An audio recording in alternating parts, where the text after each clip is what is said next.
Good morning, student. Today we have to see the same chapter, that is the revolt of 1857 and its representation. आज हम लोग पुनः इसी chapter class को continue करते हैं जिसका टाइटल शीर्षक है 1857 का आंदोलन और एक व्याख्यान। 1857 में अंग्रेजों के जो विरुद्ध आंदोलन हुई उसे कई नाम से जानते हैं, जिसे सिपाही विद्रोह, भारतीय स्वतंत्रता संग्राम का पहला आंदोलन, 1857 का विद्रोह, अलग अलग नाम से जानते हैं, जिसे कई कारण थे। पहला कारण राजनीतिक एवं प्रशासनिक कारण, जिसके लिए उस समय के तत्कालिक गवर्नर जनरल लॉर्ड डलहौजी का कुछ ऐसा नीति था जो जिम्मेवार था। तो पहला कारण था राजनीतिक एवं प्रशासनिक कारण। दूसरा कारण में हम लोग चर्चा करते हैं तो आर्थिक कारण। तीसरा कारण में सामाजिक एवं धार्मिक कारण। फोर्थ कारण में सैनिक कारण। और फिफ्थ कारण में जो तत्कालिक कारण बना, इमीडिएट काउज बना, वो था अफवाह और भविष्यवाणियों का प्रसार, spread and rumours and prophecies. अब एक एक करके हम लोग देखते हैं। जो पहला कारण था पॉलिटिकल एंड एडमिनिस्ट्रेटिव काउजेस, ये ज्यादा महत्वपूर्ण है। डायरेक्ट यहां से प्रश्न आते हैं। सिपाही विद्रोह का वह कारण की चर्चा करें जिसके लिए लॉर्ड डलहौजी जिम्मेवार था, तो लगभग वही सभी कारण की चर्चा करेंगे। उसका साम्राज्यवादी नीति में उसने गोद प्रथा को निषेध कर दिया था, पेंशन उपाधियों को समाप्त कर दिया था, मुगल शासक के खिलाफ प्रति काफी असम्मानजनक बर्ताव रवैया करता था, एंड उच्च प्रशासनिक वर्ग के हितों को काफी उससे धक्का लगा। शासन का जो स्वरूप उसका कंप्लीटली विदेशी था और जबरदस्ती उस समय एक बड़े राज अवध का विलय कर दिया था।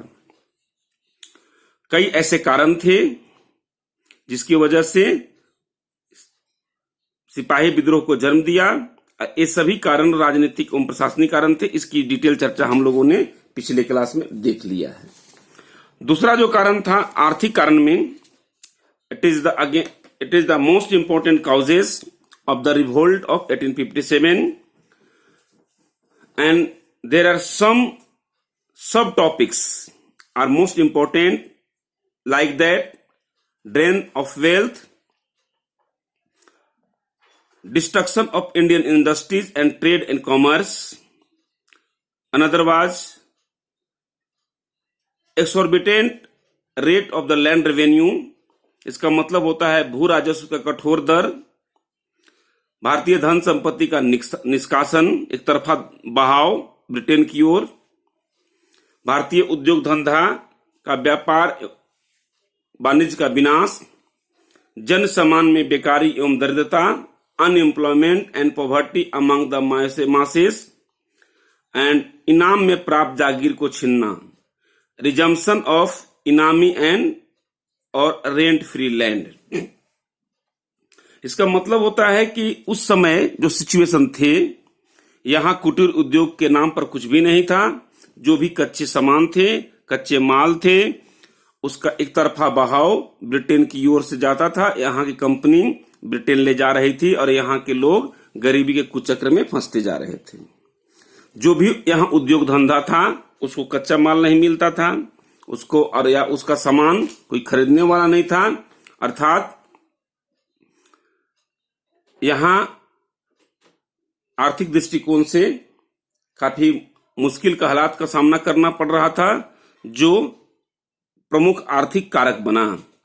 उस समय अंग्रेज यहाँ के किसानों के ऊपर कई तरह तरह की कष्टकारी जबरदस्ती ज्यादा टैक्स लगा दिए, जो भी विद्रोह का कारण बना।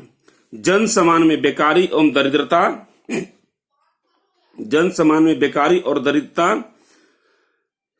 उस समय बेरोजगारी का दर काफी ज्यादा था, बहुत से लोग गरीबी थे, जिसके कारण उनके समक्ष सिर्फ रोजी रोजगार का समस्या उत्पन्न हो रही थी। ये सभी कारण सिपाही विद्रोह का कारण बना।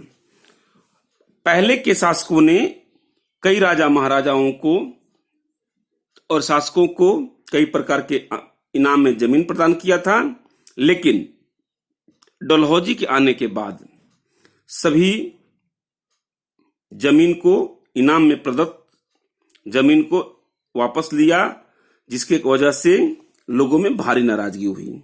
तो यह आर्थिक कारण हुआ। दूसरा, सामाजिक एवं धार्मिक कारण में भारतीयों के साथ दुर्व्यवहार। अंग्रेज जो थे अपने आप को एलाइट, एलिन, श्रेष्ठ, सभ्य समझते थे। दूसरी ओर भारतीयों को असभ्य और न जाने तरह तरह के नेगेटिव, नीच जैसे भाव से देखते थे और समय समय पर उनके साथ इंसल्ट करते थे। तो maltreatment of the Indians, it is the prime social causes for the 1857 revolt.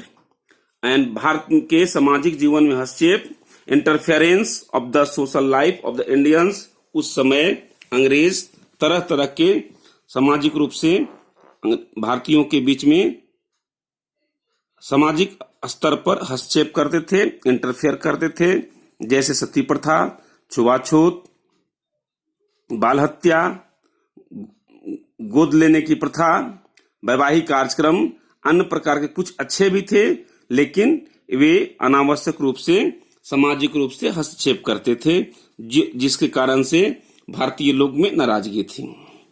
Next कारण था पाश्चात्य शिक्षा का प्रचार प्रसार।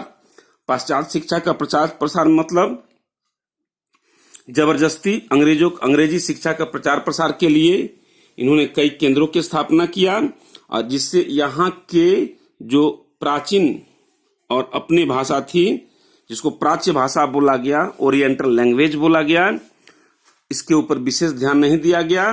दूसरी ओर ऑक्सीडेंटल अर्थात पश्चिमी, western language, German, French, English पर विशेष ध्यान दिया गया, जो लोगों के नाराजगी का कारण बना। ईसाई धर्म का प्रचार। ईसाई धर्म का प्रचार भी उस समय का विद्रोह का एक प्रमुख कारण बना। इस प्रकार सामाजिक एवं धार्मिक कारण भी सिपाही विद्रोह में प्रमुख भूमिका निभाया। नेक्स्ट कारण में हम लोग देखते हैं भारतीय सैनिक कारण, सैनिक मिलिट्री काउजेस। मिलिट्री काउजेज में है भारतीय सैनिकों में असंतोष।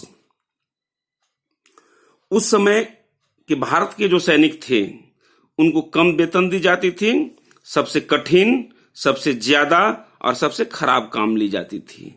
जस्ट अपोजिट जो ब्रिटिश सैनिक होते थे उनको वेतन ज्यादा मिलती थी, सुख सुविधा वाले जगह में उनकी पोस्टिंग होती थी, अपेक्षाकृत उनको ज्यादा तवज्जो दी जाती थी, जो भारतीय सैनिकों में असंतोष का कारण बना। अंग्रेज सैनिकों की अपेक्षा भारतीय सैनिकों की संख्या अधिक थी।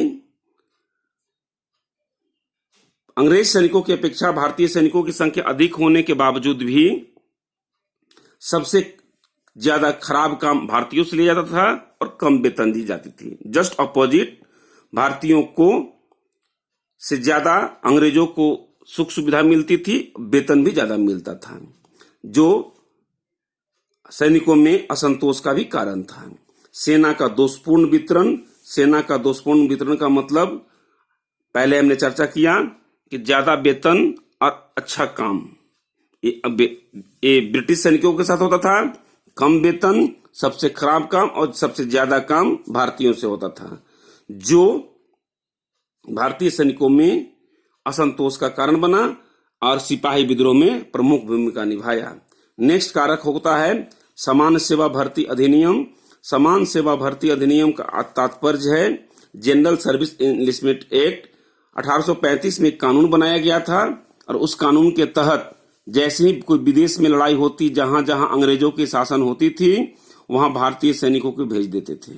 जहां खतरा रहता था कि वहां के सैनिक मारे जाएंगे, लौट के नहीं आएंगे, तो वहां ब्रिटिश अपने सैनिक को न भेजकर भारतीय सैनिकों को भेज देते थे, जिससे यहाँ के लोगों में नाराजगी होती थी और यह अधिनियम भारतीय सैनिकों को सबसे ज्यादा सिपाही विद्रोह के लिए प्रेरित किया। इस प्रकार सैनिक कारण भी सिपाही विद्रोह का एक प्रमुख कारण बना। नेक्स्ट है अफवाहों एवं भविष्यवाणियों का प्रसार प्रचार उस समय सिपाही विद्रोह का तत्कालिक कारण में सबसे प्रमुख भूमिका निभाया और उसमें चर्बी वाले कारतूस का प्रयोग, इमीडिएट काउजेज में ग्रिस्ट कार्टेज। हालांकि कुछ विद्वानों का कहना है कि यह एक र्यूमर था, र्यूमर से ज्यादा कुछ भी नहीं था। अब फिर भी इसमें क्या कहानी था मैं विस्तृत रूप से दूसरे वीडियो में बताऊंगा, लेकिन सुअर के चर्बी और गाय के चर्बी से कारतूस को लेप किया जाता था, कार्टेज को पैक किया जाता था। उस समय जो रॉयल एनफील्ड राइफल में इसकी प्रयोग होती थी। यह काम भारतीय लोग करते थे। एक बार इसकी कहानी का उद्भेदन भी हुआ, जिससे आम जनता में खासकर हिंदू और मुस्लिमों में नाराजगी हुई। गाय के चर्बी होने के कारण हिंदू में और सुअर के चर्बी होने के कारण मुस्लिमों में काफी नाराजगी हुई, जो कि सिपाही विद्रोह का सबसे बड़ा कारण बना। यही कारण आगे चलकर सिपाही विद्रोह को भड़काने में, आगे बढ़ाने में प्रमुख भूमिका निभाया। आज के लिए इतना ही।